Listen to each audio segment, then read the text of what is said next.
अस्सलाम वालेकुम नाज़रीन। बांग दरा से अल्लामा साहब की नज़्म जवाब शिकवा हज पेश खिदमत है, उसका बंद नंबर 13 और 14।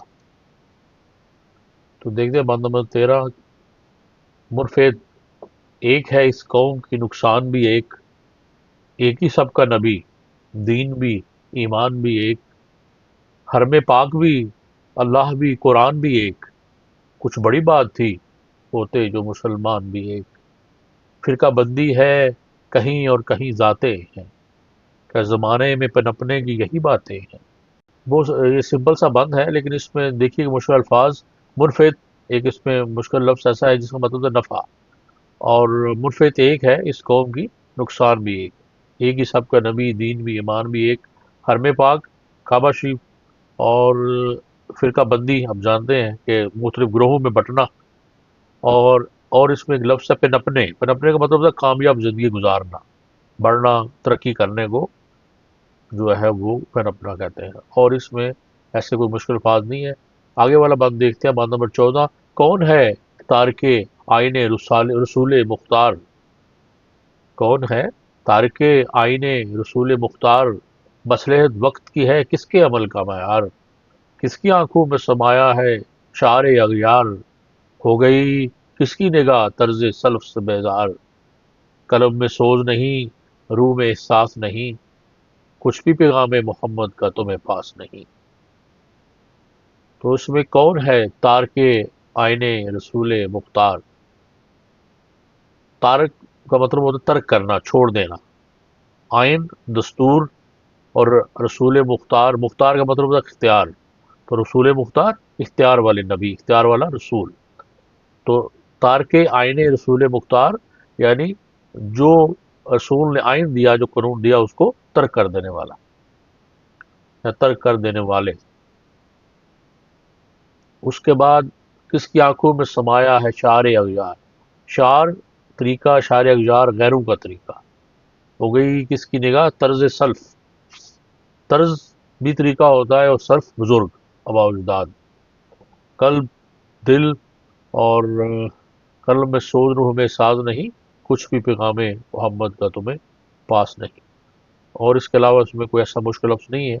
आप एक मुख्तसर तशरीह देखते हैं बात नंबर 13 की, कि मुरफ़िद एक है इस कौम की नुकसान भी एक ही सबका नबी, दीन भी ईमान भी एक, हरम पाक भी अल्लाह भी कुरान भी एक, कुछ बड़ी बात थी होते जो मुसलमान भी एक।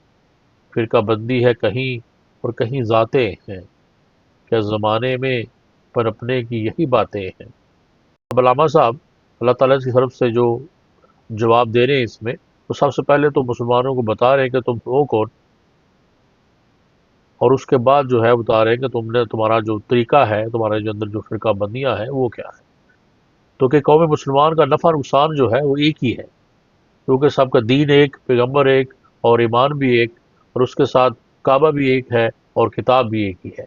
ऐसे में अगर मुसलमान भी एक हो जाते और मुतहिद रहते तो क्या ये मुश्किल काम तो ना था। लेकिन तुमने ऐसा ना किया, तुम ज़ातों में बट गए, फिर क्या फिरका बंदियाँ बना ली, बरादरियाँ बना ली। ज़रा सोचो कि ज़माने के साथ साथ चलना या ज़माने में तरक्की करने का चलन ऐसा होता है। उसके बाद 14वें बंद में है कि कौन है आगे। ये इस पूरे बंद में सवाल पूछा जा रहा है कि कौन है तारके आईने रसूल मुख्तार, मसलहत वक्त की है किसके अमल का मयार। यानी यहाँ भी पीछे जो शिकवा करने वाला है उससे सवाल पूछे जा रहे हैं कि बताओ तो सही कि रसूल पाक सल्लल्लाहु अलैहि वसल्लम ने जो आइनो कावानीन ले दिए थे उसको तर्क करने वाला कौन है। और ये बताओ कि किसके अमल का मयार ये है कि वो वक्त को देख के बदल जाता है। यानी कि कौन है जो इब्रुल वक्त है, जैसा वक्त होता है खुद को वैसे ही डाल लेता है। किसकी आंखों में या गैरों के तरीके समाये हुए हैं। कौन है जो अपना तरीके छोड़ के गैरों के तरीकों पर चलता है और गैरों के तरीकों से मोहब्बत रखता है। और वो कौन है कि जिसने अपने बुजुर्गों के तरीकों को छोड़ दिया है, बुजुर्गों के तरीकों से वो बेजार फिरता है। और ये ऊपर वाले 4 सवाल जो हैं, ये पूछने के बाद अगर आज भी, आज के दौर में भी ये सवाल अगर पूछे जाएं किसी भी मुसलमान से, तो शर्म के मारे उसका सर झुक जाएगा, क्योंकि किसी के पास भी इन चारों का कोई जवाब नहीं है। اور اس کے بعد شکوہ کرنے والے سے آخری شعر میں علامہ صاحب جو ہے وہ خدا کی طرف سے یہ پوچھ رہے ہیں کہ بتا رہے ہیں کہ قلب میں سوز نہیں، روح میں احساس نہیں، کچھ بھی پیغام محمد کا تمہیں پاس نہیں۔